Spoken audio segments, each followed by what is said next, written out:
माँ Gayatri recording studio.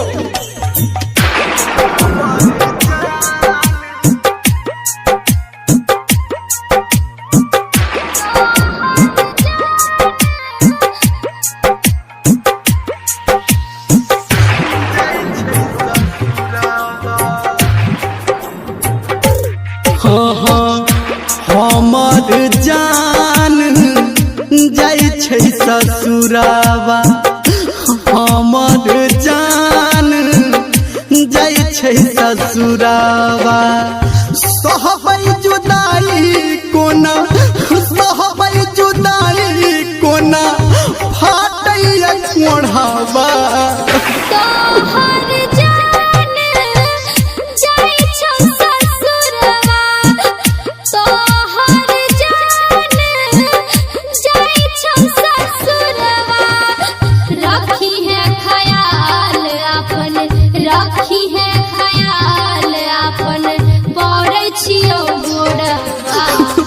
हमर जान जाइ छै ससुरावा।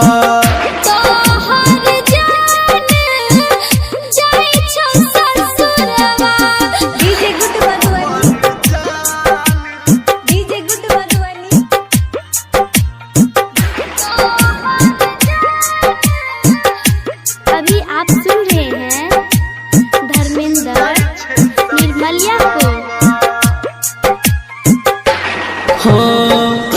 बीतल दिन ओ कोना बिसरबै, तू जौने रहबे त केकरा से लड़बै।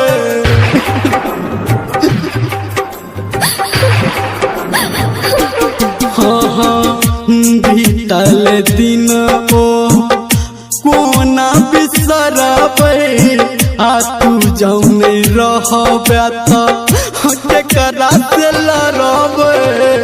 कौन समझावी मन के, कौन समझावी मन के, बढ़ जाइया लोरवा। हमर जान जाइ छै ससुरावा।